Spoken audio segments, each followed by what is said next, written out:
Hello and welcome to Science Fiction Fanatic, the podcast that helps you find new, emerging, and undiscovered science fiction podcast content. I'm Greg, the host and curator of Science Fiction Fanatic. If you are a science fiction fanatic, click that subscribe button now.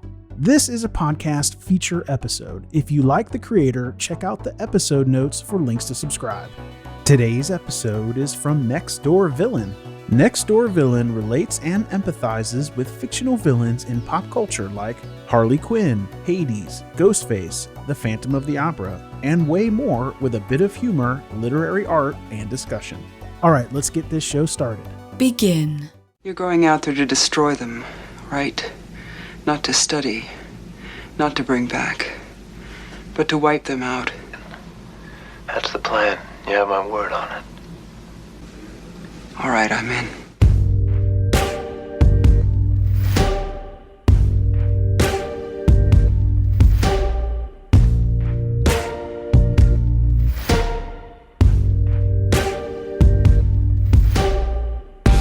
Hi, I'm Joe. And I'm Tiana, And this is Next Door Villain.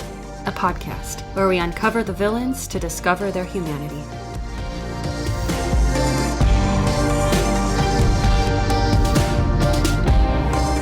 There she is, Miss Alien, bleeding acid blood. There she is, Miss Alien, so beautiful, America's star.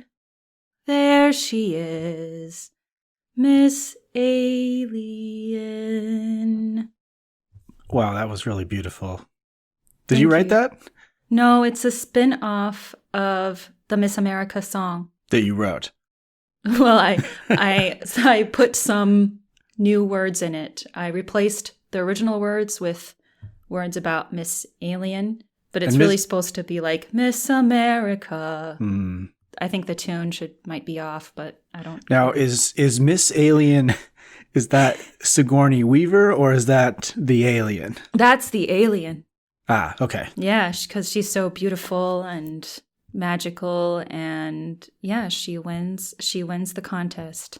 Yes, and of course, we are talking about the alien of Alien and subsequently Aliens and subsequently Aliens 3, Alien Resurrection, Alien Covenant, and Prometheus, and also Alien versus Predator and Alien versus Predator. I don't remember what the other one was called. That's pretty good. I might have gotten some of the titles wrong in there. Don't hold me to that. The alien, also known as Xenomorph, or the Xenomorph, or a Xenomorph, because it's actually a whole species, as we learn throughout the series, not just the one that we see in the original Alien film from 1979, I believe. Yeah, my dad's favorite movie is Alien versus Predator. Oh, wow. That's Yeah, fun fact. an interesting favorite movie to have. Yeah. Also not canon for this series. True.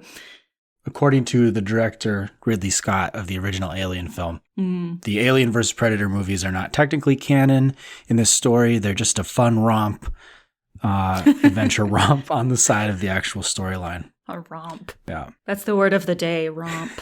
Alien Predator romp. Yeah. I had actually never seen any of these films until this week. Tiana, you were the one who talked me into watching these films. And I was honestly surprised at how much I really enjoyed them, especially Alien and the sequel Aliens. I thought those were two really good movies. Yeah, they're really good. I mean, they live up to the hype. They have really high reviews on IMDb as well. I know that sometimes as millennials we might bash like, oh, 80s movies. But hey, I mean, better than a lot of movies made today. And Yeah. so inspiring. And I hope to maybe do, she's not the villain, but I hope to do some Ripley cosplay in the near future. Oh, nice. Yeah, that's cool. Yeah, and for a movie that came out in 1979, I think it really holds up today. Also, when the movie started, I was like, am I watching Star Wars A New Hope? Because the opening scene is like identical. Yeah. And then I Googled it And Ridley Scott was like really inspired by Star Wars. So he plagiarized? Yeah, he basically stole the opening sequence from Star Wars: A New Hope. And then he did get away from that story very quickly. Yes, that's true. To create something really, really unique and different. Yeah. And there's a lot in this universe, a lot to go over. So we're going to dive into all of that and all of our empathy and whatnot. But before we do, we have to start, like we always do, with our 30-second intro challenge, where Tiana and I compete to see who can give the best description of our villain in 30 seconds or less, and with no pre-preparation. And then you can go on to Spotify and vote for who did a better job at doing this for our pride. Whoever loses has to record themselves doing their best impression of the alien. The Xenomorph. Xenomorph. Alien, Xenomorph, Miss Alien, whatever you want to call her. Whoever loses has to, try and do their best impression of Alien and post it on Instagram. Do you accept those terms? I can agree to that. So go on Spotify and vote for either one, who you would not like to see do a Xenomorph impersonation, or B, who did a better job with the 30-second intro. Indeed. Now that things are a little more anxiety-inducing, 3, 2, 1, go.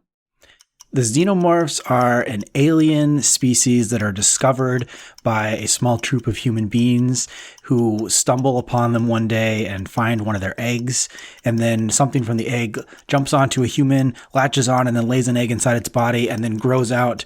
And it looks out into the world and sees a bunch of people in an environment that it's unfamiliar with. And then those people are like trying to kill it. So it's like hiding. And then the people are coming after it with flamethrowers. And so it's trying to kill them and save itself. But ultimately... Done! Such a good intro that I forgot to tell you when it's over. Thank you. Thank you. Got a few more seconds there. I didn't cheat, though. That was on you for not telling me my time was up. And you literally only got like 1 more second. So it really wasn't cool. that bad. All right, I'm ready. 3, 2, 1, go. So Alien, she is such a sassy lady because she wants to protect her eggs and she wants to further her species on her planet because, there's these random humans, aliens to her, but humans that just show up on her planet, screwing things over, screwing things up, and then she's like, okay, I'll put eggs in you. And boom.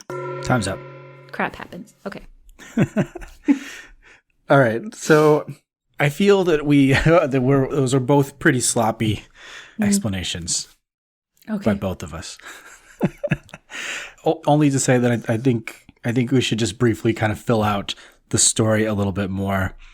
And just to be clear, we're primarily talking today based on the original Alien and the sequel Aliens, the two probably the best films out of the entire series.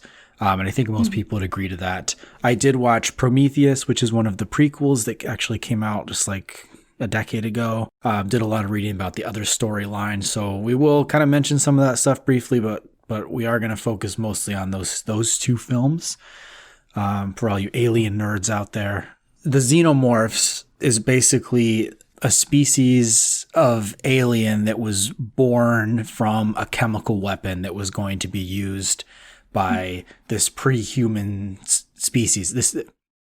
So there was this pre-human species that like created human life on Earth.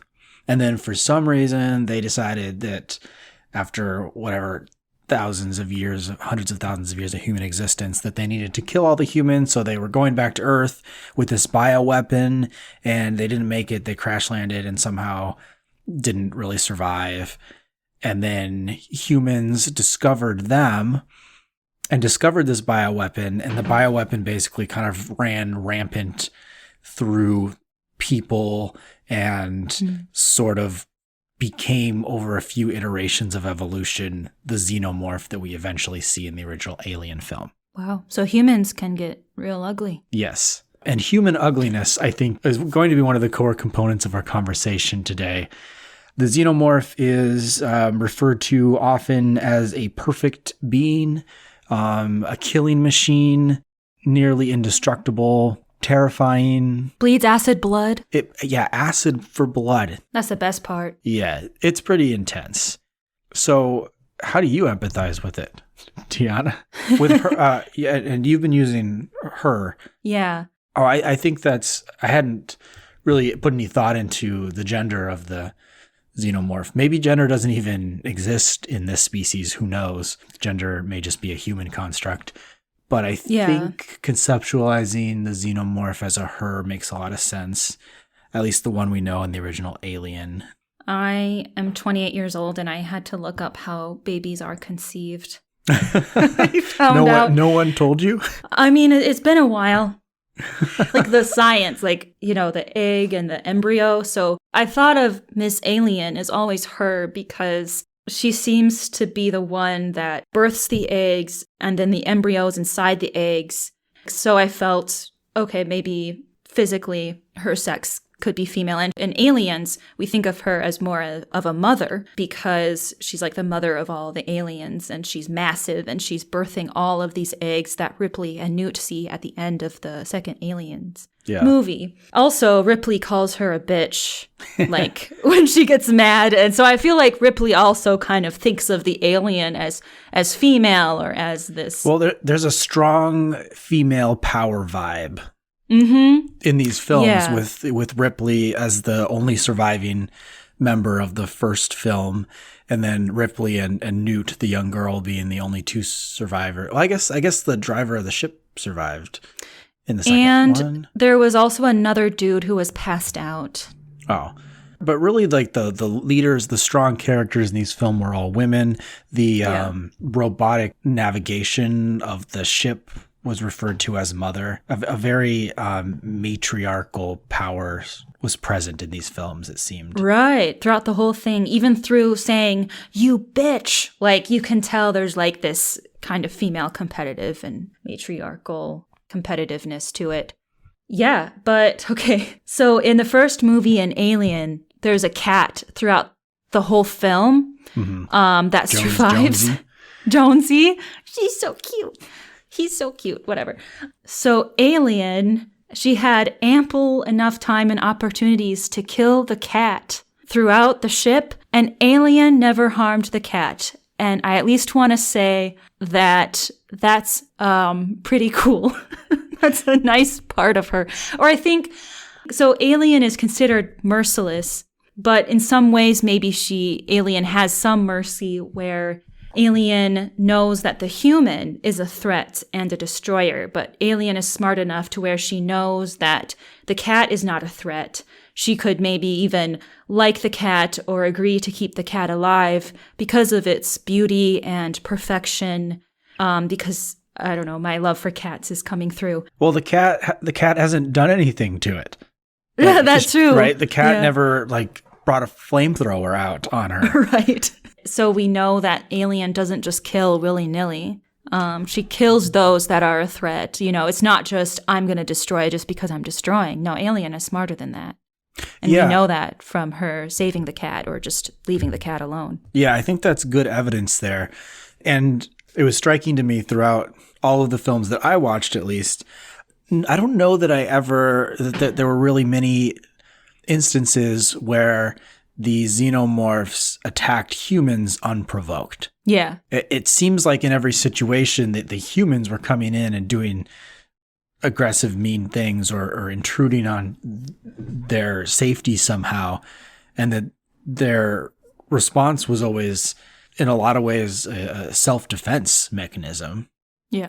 I don't know, just the way that humans act if a species showed up, and started acting aggressive towards us, I think, unfortunately, our response would immediately be to attack back. Oh, yeah. So why wouldn't we expect another species to do the same? Right. There's also some, hints of the movie kind of representing planetary colonization and the risks associated and the consequences associated with that. Like, why is a colony on that planet? Like, what happened? And We're humans, we're just entitled to be like, oh yeah, in the future we're going to go to all these different planets and set up colonies there because we screwed up the Earth. And anyone who's a threat to us, or specifically our ability to profit, which is brought up a lot in Alien and Aliens, is a threat and must be destroyed. That's one thing that bothered me about these films. I don't think there was ever really any serious discussion about what it means to approach another sentient life form, and the idea of xenocide, just destroying an entire other species without knowing really anything about it. Interestingly enough, though, the I forget his name, the bad guy in Aliens, the guy from the corporation who was like trying to make money, he's the only one who at one point was like, should we just go in and kill this entire species that we don't know anything about that we could learn from? Yeah. And I was like, right on, dude. But for all the wrong reasons. Right. He was like, no, we have to preserve it and keep it for, I don't know, was it for military purposes or was it for... Probably. I mean, that's ultimately what I didn't watch the sequels after that, but ultimately the humans continue keeping the species alive and trying to capture it and use it for military weapons types purposes, basically using its skill for attacking and hurting people to our advantage. I'm laughing because it's so funny how they think that even if they could bring that alien back home to Earth, it's so funny to me that they think that once they have it, they'll be able to contain it. Mm-hmm. It's a completely different species. It'll breathe on you. It'll breathe acid on you and you'll die. I don't understand how anyone would be able to contain it. Yeah. Really, like the most appropriate thing to do would just be to leave it alone. Yeah. It doesn't seem to have developed space flight abilities. So it seems like whatever planet it's on, it's going to stay there. And if we just don't go to that planet, then it can live its own life. We can live our own life. We don't have to worry about each other. And if they say like, oh, well, what if she reproduces so much that then they do have the ability to form an army and attack us? Well, you have no evidence of that at this moment. Like, you have zero evidence that they will come to you. Because every single time, at least in Alien and Aliens, like, the humans keep going to them and crashing in on their living room. Like, we go to them, or we go to them and then bring them back to us. Right. Every time. You just really can't blame the xenomorphs for doing what they do, because especially once you know that their origin story is they're basically born from a bioweapon that was created by a humanoid species meant to destroy humans. Mm-hmm. Now, the xenomorphs certainly don't know that about themselves, but whether or not they do, I mean, it was not... They didn't intend to make themselves. Yeah. That's pretty sad. Yeah. Going off of like the matriarch thing, I feel like Alien is the epitome of like a mother's rage.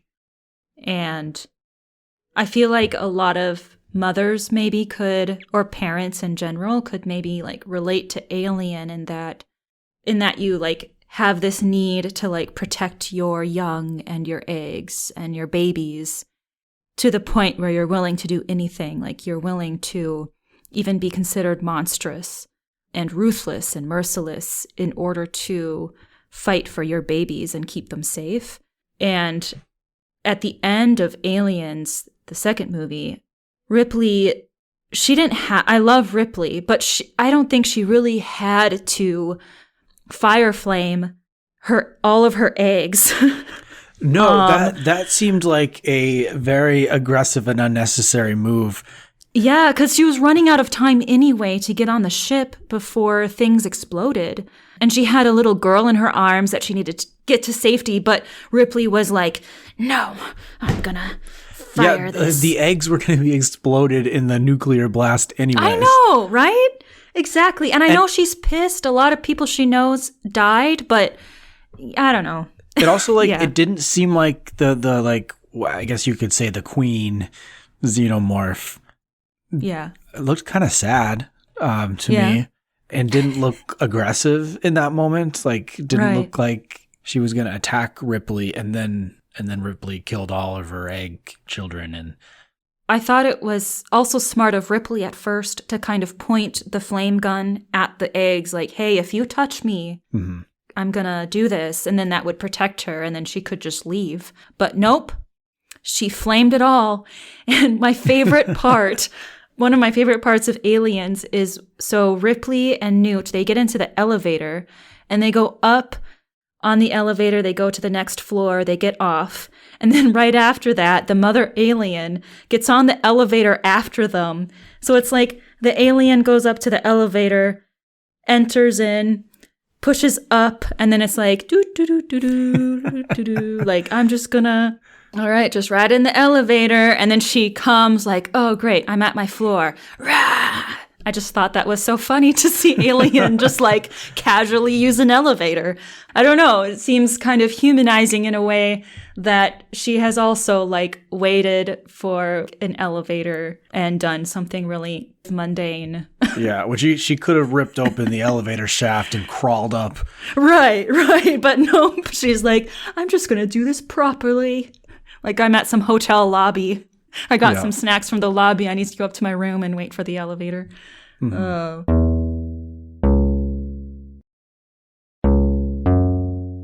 We're also like, and we do this a lot, you and I, and humans in general, is applying human traits onto things that aren't human and assuming that they're acting in like a certain way. And why I think that's relevant here is because we're like, we assume that the species, the xenomorphs, understand that we are in like intelligent life that like is a threat against it. And maybe it doesn't even recognize that. Maybe it doesn't even recognize us as another life form. Maybe it just like recognizes us as a warm blob of plasm that is a ideal place to lay an egg. You know, like we're applying all of this, like this idea of like aggression and violence, when really it may just see us as a great place and a great way to lay an egg and continue its species. Going off of that, I think people in that movie also assume that she's like an animal of some kind. They put animal-like attributes and place it onto her when she's not the same as an animal on Earth. Right. So the evil android from the first film, Alien, Ash. Yeah, he when he was dying, I guess, he said, "Oh, I'm so interested in this alien, in this species, because she has a lack of remorse and she doesn't have delusions of morality." And then I was like, "But do you know that? I don't know." How does he know that? Yeah. She very could have a moral obligation to ensure survival and continuation of her species. Or it could be out of some other feeling or out of something else that we just don't understand because she's not a human nor an animal from Earth. Yeah, morality is like a human idea that theoretically we made up and just doesn't even register as like a thing to process by this species. And it also like begs the question, okay, I'm going to sound really weird right now, but I sound weird all the time, so that's okay. Regular. It's regular. So let's say she is like an animal on Earth. Let's just pretend that she's very similar to animals on Earth, where she continues species kind of out of an instinct and out of hormones or something, like animals on Earth. Let's say she's just very similar to an animal on Earth. We can still argue that animals... Oh, God. Okay. We can still argue that animals might feel some remorse, have a sense of moral obligation in some ways, but those feelings are usually directed towards people or animals or things that have already shown that it's loyal to it. You wouldn't get mad at a dog for being aggressive towards someone who has murdered its puppy. Mm-hmm. Because and that can happen. Hopefully that doesn't happen, but we give the benefit of the doubt to the creature that's suffering, that it's going to act and respond to that suffering in a way that's in a way that we would understand it. So like if we're being aggressive towards this alien, it should make sense to us that the alien would be aggressive back. Mm-hmm. But because it's an alien, we've like labeled it as this other thing that they can't possibly have feelings or emotions. And whether it does or doesn't is irrelevant, but we don't give it that thought because we can just label it as something that's needs to be killed. Because even if it is like an animal, it can still have feelings. Yeah, we're kind of going back and like on on two different opposing arguments here. One is that like we can't impose our like human ideas of like morality and whatever on it, but also we can assume we can also think that maybe it does have those things.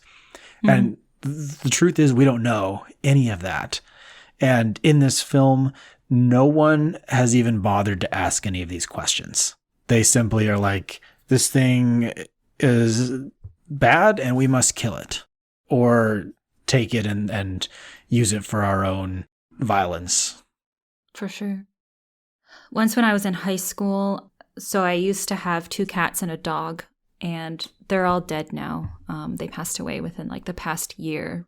But I was in the living room and my big black Labrador dog almost sat on my gray cat, Smokey. And then Smokey got up fast enough to where he got out of Sarge's, my dog's, butt. And Jackie, my other cat, witnessed the whole thing. And he attacked my dog and started swatting at the dog. And the dog, a big black Labrador, was scared out of his wits. He was always scared of Jackie. Like, Jackie just is the alpha of the whole house. And it wasn't like until that moment where I was like, huh, I mean, Jackie didn't have to do that. Like, I was like, oh, wow, I guess animals could operate out of care or, yeah, just out of care. And I didn't really realize that before because I felt that animals were generally selfish, even though they're great. Mm-hmm. Until that moment, I thought they were like more like 90% selfish. Yeah. On the other hand, I'm not much of a pet person myself. And I am generally of the belief that we can't like necessarily apply human emotion or like put human emotion onto animals and assume that it's the same sort of thing. But I do think it is worth thinking about and like considering that like you need to be thoughtful about the way that you approach other species.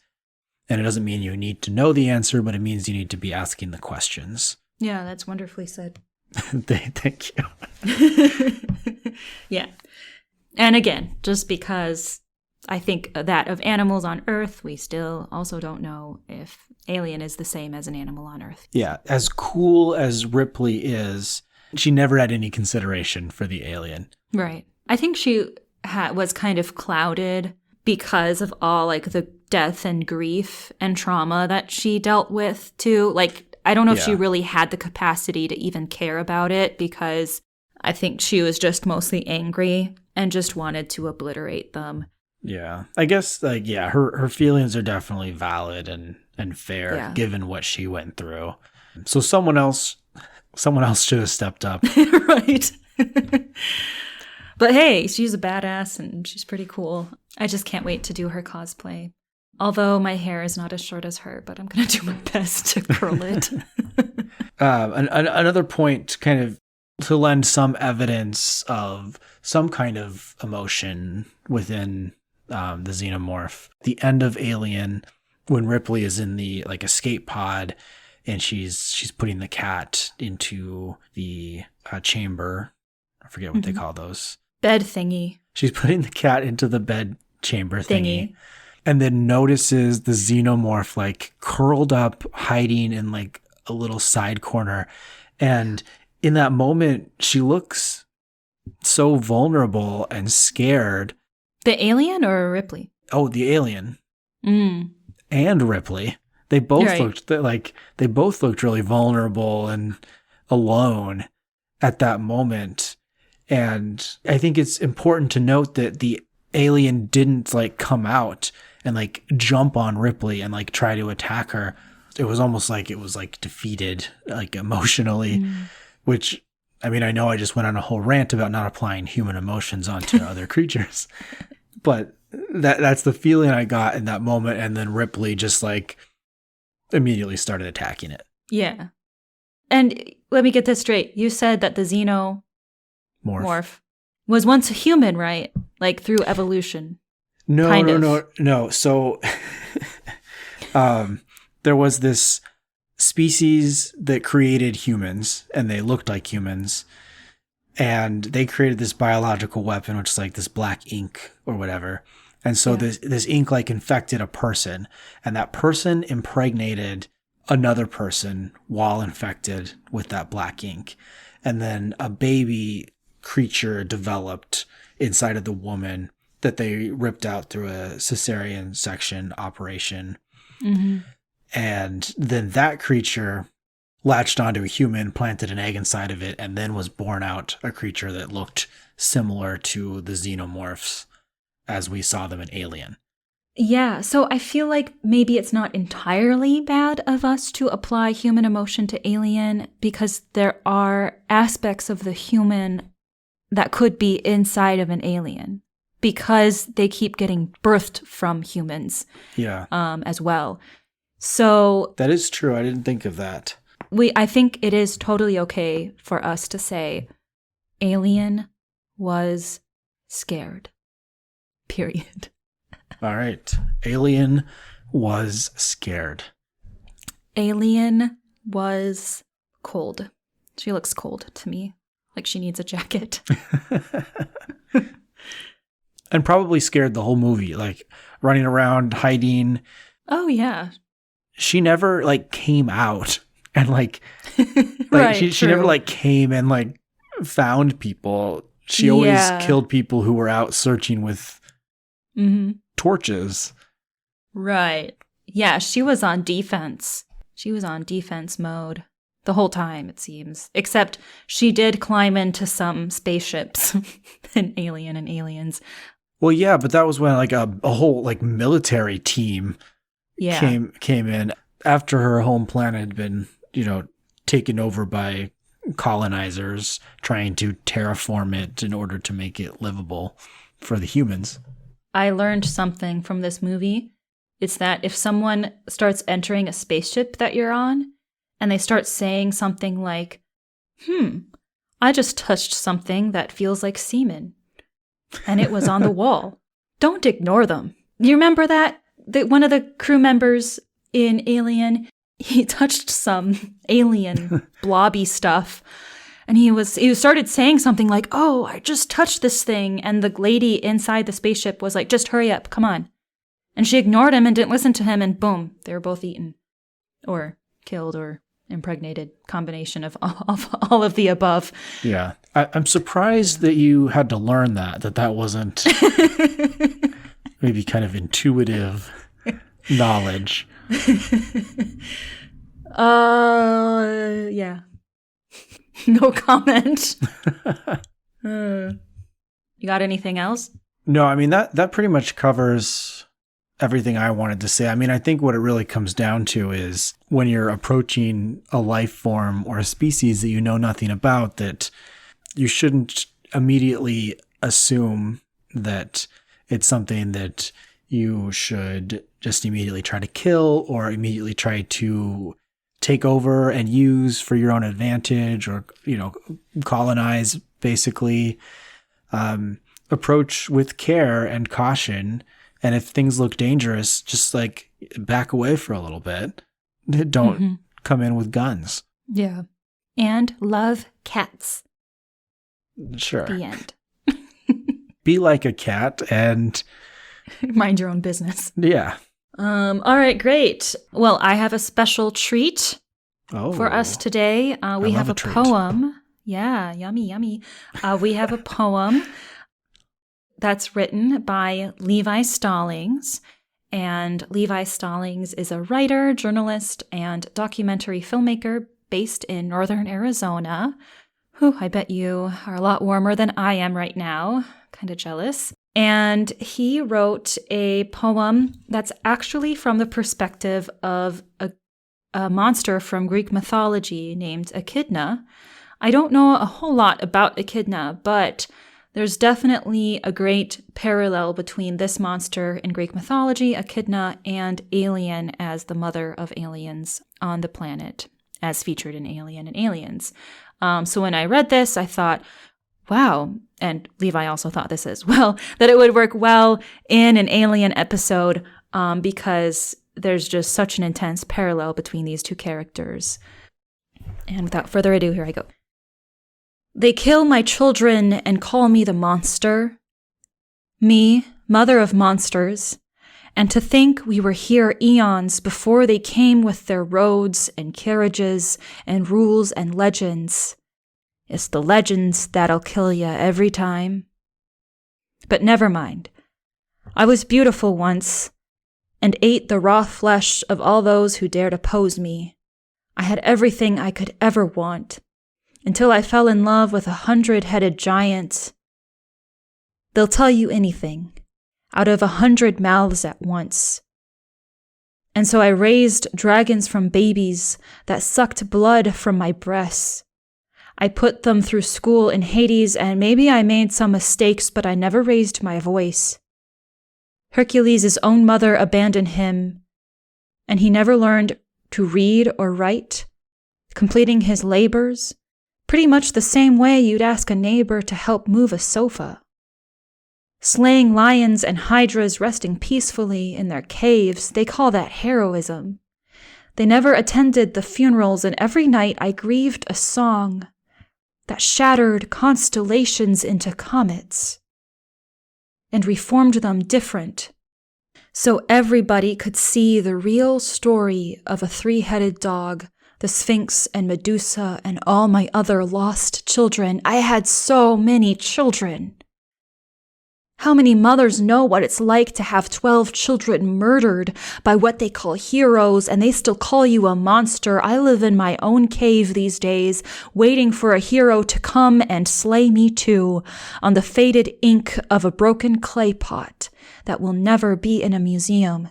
Let's face it, you've probably never even heard of me before now. History is written by heroes who want everybody to remember just how heroic they were, leaving behind blood and guts and voices in the wild. Hear my song. The end. Thank you, Levi. Yeah, powerful one, Levi. I like that a lot. Thank you so much. And for any of you other poets out there, or even non-poets, if you want to share something with us, we love seeing what you write, and we try to include your poetry in episodes if we're able to. You can send those to nextdoorvillain@gmail.com, or there is a submission page with more information on our website, nextdoorvillain.com. Mm-hmm. Yes. Also, we have merchandise. We have t-shirts and stickers and magnets and a bunch of other stuff. I think even like a onesie or something. That yeah, we have a few designs, and you can put them on any number of generic items. Yeah. I got some cool magnets for my fridge that I really like. Yes. I spent all my money on our own merchandise. Yeah. Fun fact. Anywho, so if you're like on our Instagram or on our Twitter page, go to the link in our bio, and then there'll be a link to merchandise. Or you can also go to our website and you'll find it through there. Yep. And follow us on Instagram and Twitter at nextdoorvillain. Follow us on TikTok at nextdoorvillain podcast. We have a secret Facebook group. It's not really all that secret. It's called Next Door Villain. You can go on there.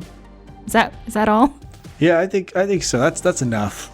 Okay, that's enough. That's enough social media. Yeah, it's 2022. Stick to one of those. That would be great.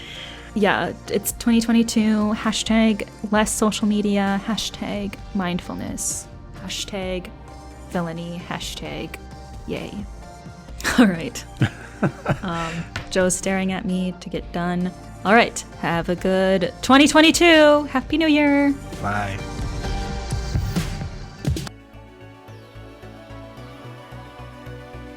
Thanks again for listening to Science Fiction Fanatic by Indie Drop-In Network. If you would like to nominate a podcast for feature, just send me a tweet at Indie Drop-In. Indie Drop-In Network has many other shows that you might enjoy. You can check them out at indiedropin.com. All right, see you next time.